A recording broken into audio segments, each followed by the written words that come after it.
नमस्कार दोस्तों, सबने मेरी राम राम। मेरा नाम है प्रदीप सर हरियाणवी। मैं आपका स्वागत करता हूं हमारे यूपीएससी समाचार। आज है 27 जून। आज की जो टॉप न्यूज है वो देख लेते हैं। पेज नंबर 1 पे GS2 का टॉपिक है, यूएस ने क्रिटिसाइज किया है इंडिया को। किसके ऊपर? Religious freedom. उल्टा चोर कोतवाल को डांटे। अब यूएस हमारा क्लोज पार्टनर है और कह रहा है कि तुम रिलीजियस फ्रीडम नहीं दे रहे हो। मेरे हिसाब से जितनी रिलीजियस फ्रीडम इंडिया में है कहीं नहीं है। कह रहे कि रिलीजियस एंटी कन्वर्जन लॉज वगैरह जो बनाए जा रहे हैं उसको लेके यूएस चिंता जता रहा है। ठीक है, but not a major news. Page 3 पे है India largest leopard safari.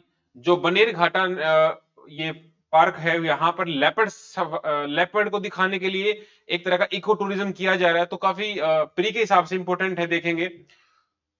Social justice के सिलेबस में एक ये आया कि जो माइनिंग एरियाज है वहां पर जो कंटिन्यूसली जो कोल माइनिंग में लोग इन्वॉल्व हैं, 75% लोग जो सर्वे किए गए उसमें से वो पाए गए कि उनको chronic health diseases, skin disease वगैरह हो रखी हैं।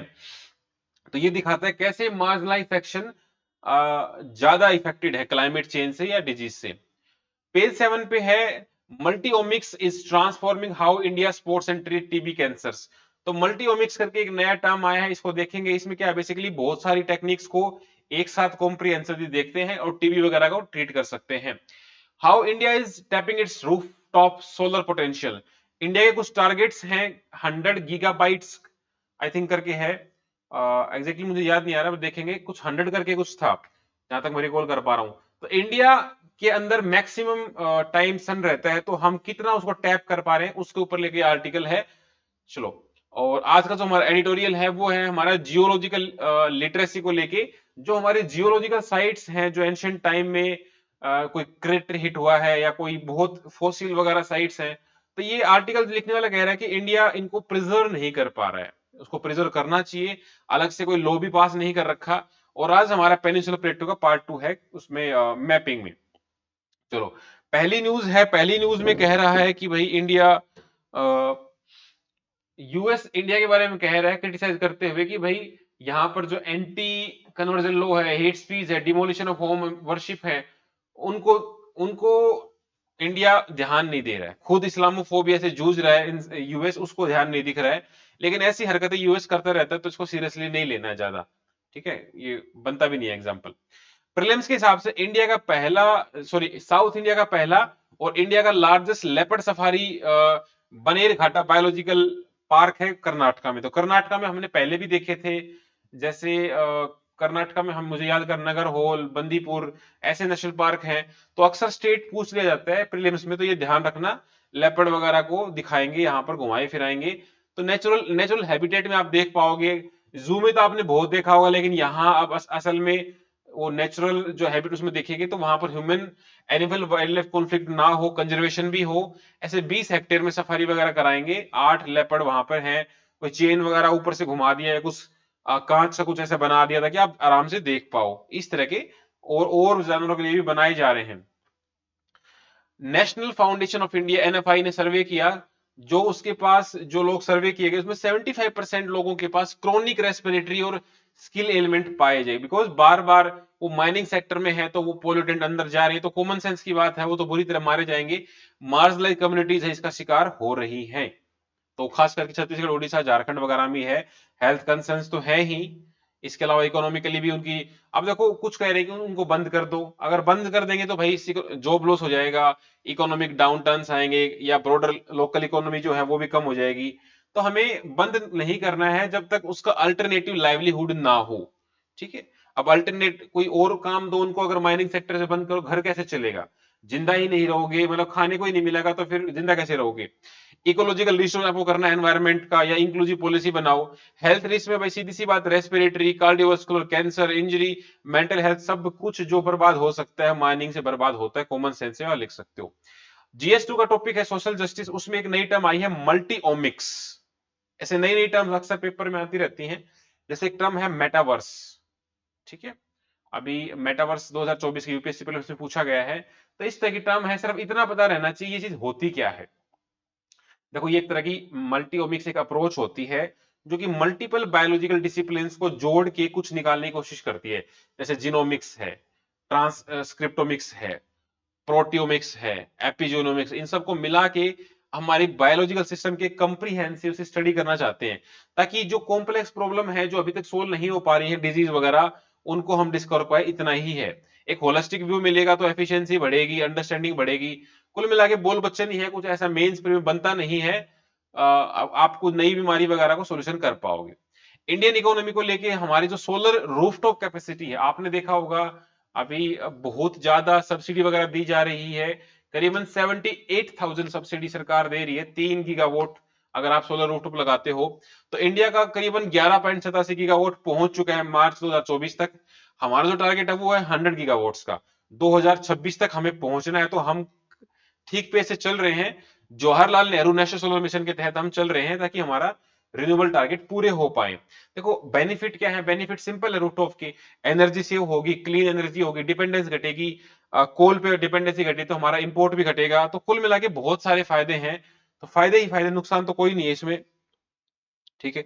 तो कुल मिला के इंडिया चाहता है कि भाई हमारा इंपोर्ट पे रिलायंस कम हो, कार्बन एमिशन कम हो, बिजली का बिल कम आए, एक जो खाली रूफटॉप पड़ा है उसका यूज करो, सस्टेनेबल सस्टेनेबल अर्बन इंफ्रास्ट्रक्चर बनाओ। लेकिन चैलेंज क्या है, चैलेंज यही है कि उसका इनिशियल कॉस्ट बहुत हाई है, जो ग्रिड का जो कनेक्शन है वो बहुत दिक्कत आती है। जैसे मैंने भी लगवाने की सोची थी कि मैं भी लगवा लूं सोलर रूफटॉप, लेकिन दिक्कतें क्या आ रही हैं कि भाई वो दिन में ही चार्ज होगा, दिन में लाइट मतलब बादल आकर चार्ज नहीं हो पाएगा, जो नॉर्मल इलेक्ट्रिसिटी है उसमें कनेक्ट नहीं हो पाएगा।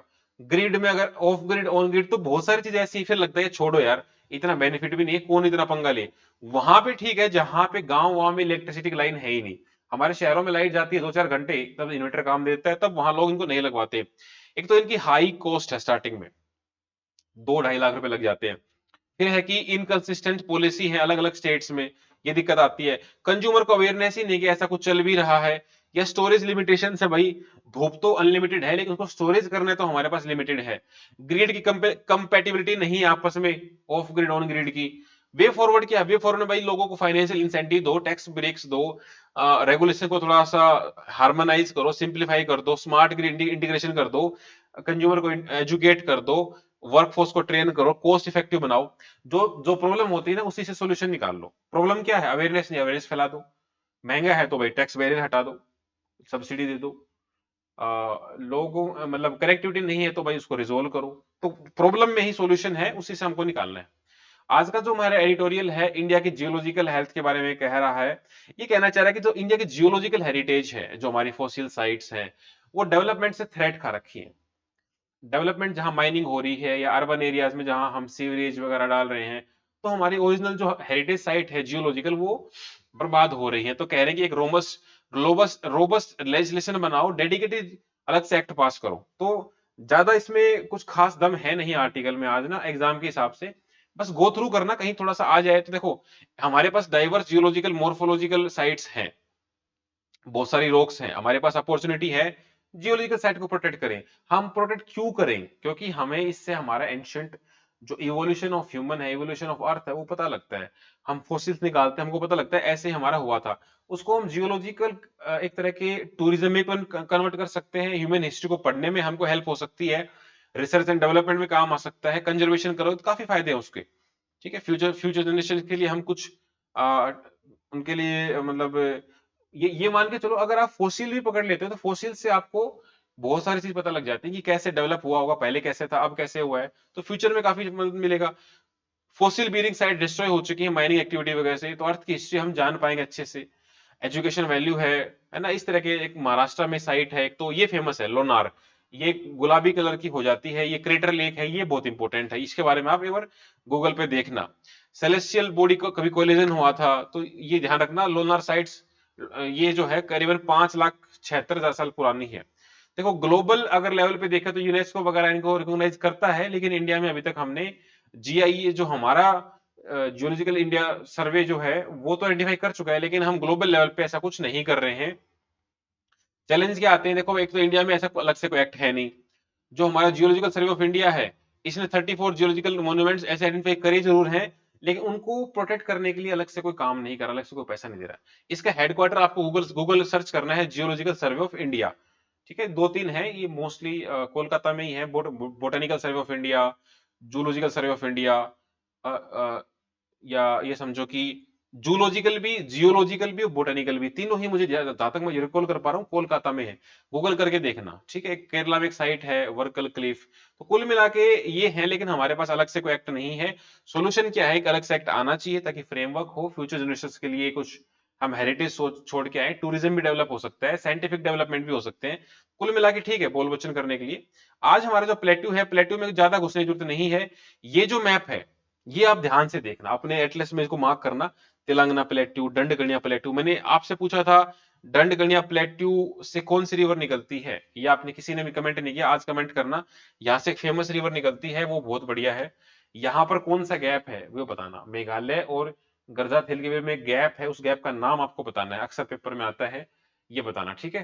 तो ये सारी साइट्स हैं। आज मैंने पूरा पढ़ के देखा, लेकिन ऐसा कुछ खास नहीं है जो आपको मैं कहूं कि आप इसे पढ़ो। बस इसको एटलस में जरूर मार्क कर लेना, जो हमने ये दिखा रखा है ना, वो एटलस में जरूर मार्क होना चाहिए। आज के हमारे 5 क्वेश्चंस हैं।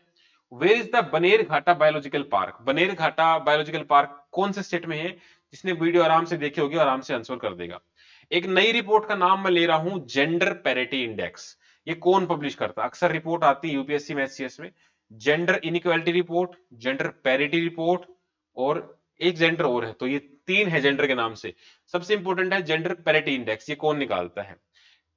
ट्यूबरक्लोसिस, टीबी को एलिमिनेट करने के लिए इंडिया ने कौन सा साल रखा है? किस साल तक हम टीबी को एलिमिनेट कर देंगे हमारे भारत से? कोई भी मेजर 5 कोल की जो माइंस है, मेजर जो खदान है कोयले की, वो आपको बतानी है कहां कहां पे है। नीलगिरी हिल्स जो है, नीलगिरी की पहाड़ियां हैं, उसकी हाईएस्ट पीक आपको बतानी है, ठीक है। तो ये 5 क्वेश्चन आंसर करना। I will wait in the comments. Thank you.